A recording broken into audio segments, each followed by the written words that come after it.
Today's topic is one we don't often think about: understanding personal space and seeing what's appropriate. Let me ask you, have you ever felt like someone was standing in your air? You know, that awkward, almost claustrophobic feeling when someone's just too close? That's your personal space being invaded, and it matters more than you think. So let's break it down simply with what we call the 4 zones of personal space. Manners on the go.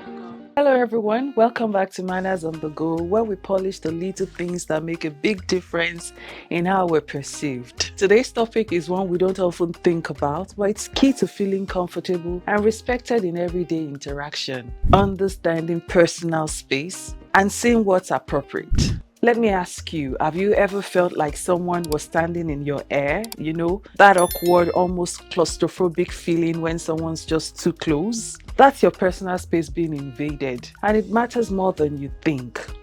So, what's personal space? It's that invisible boundary we all carry around us, like a personal bubble that helps us feel safe and respected. And here's the thing, it varies from person to person. It differs from culture to culture. And when you cross it without permission, you can come across as rude, invasive, or even aggressive. So let's break it down simply with what we call the 4 zones of personal space. Zone 1 is your intimate space. It's about 0 to 18 inches.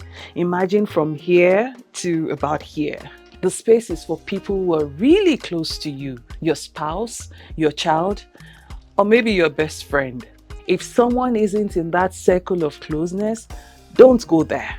Zone 2 is what I'll call your personal space. It's about 1.5 to 4 feet. This is a comfortable space for friends and family. Think about chatting at a party, in your living room, or even in church. Zone 3 is your social space. It's about 4 to 12 feet. This is your go-to for professional or casual interactions like meeting a client, attending a training, or talking to a colleague. Then Zone 4 is your public space. It's like 12 feet and beyond. This is for speaking to a crowd or teaching or simply being in a public setting where there is no direct interaction. Now, if you're unsure where to stand, here is a tip. Mirror the other person's comfort level. Let them set the tone. In what's appropriate, context matters. Let's talk about how this plays out in real life, because space etiquette isn't one size fits all. So let's check out what's appropriate at work. Respecting personal space in professional setting is non-negotiable. So no hovering over people's desks, no uninvited touching unless culturally expected. And please don't lean into someone's screen. In open plan offices, always imagine an invisible door. So a light desk tap or a simple "excuse me" goes a long way before stepping into someone's space. Let's see what's appropriate in public. Standing in line at a bank, at the ATM, in an elevator, aim to leave at least an arm's length between you and the next person.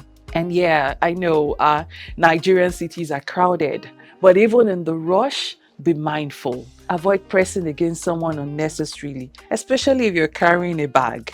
And at social gatherings, read the vibe. If someone steps back as you move closer, that's your cue. You're probably in their space. And guess what? You can still be warm and friendly even from a slight distance. So what are the signs you might be invading someone's space? Look out for these subtle signals. They take a step back, they cross their arms, they lean away, they avoid eye contact, they try to end the conversation quickly. If you notice any of these, don't take it personally. Just take a polite step back. That's emotional intelligence in action. That said, how do you guard your personal space politely? What if someone is in your bubble? Here's what you can say. "Excuse me, could you give me a bit more space? Or could you give me a little more space, please? Or let's take a small step back so we're both more comfortable." Or you just take a step back yourself. Most people will follow your lead naturally. If it keeps happening, be firm but respectful. You deserve your space too. So here's a quick recap before we wrap up today. 1. Match people's comfort levels. 2. Step back if they step back. 3. Keep your gestures within your personal bubble. And remember this: don't touch without consent. Don't lean in too closely. Don't ignore body language. Respecting personal space isn't about being cold, it's about being considerate. When you honor these invisible boundaries, you show emotional awareness, you build trust, and you carry yourself with grace. So, next time you walk up to someone, just ask yourself, am I giving this person enough space to feel at ease and respected? If this video helped you think differently about personal space, please give it a thumbs up, share it with someone who needs the reminder, and of course, subscribe to Manners on the Go. Now it's your turn. Have you ever had your personal space invaded or had to gently set a boundary? Let's talk about it in the comments below. Until next time, walk with confidence, composure, and class wherever you go. I'm Tosin Babasanya-Craig, and this is Manners on the Go. See you again. Goodbye. Manners on the Go.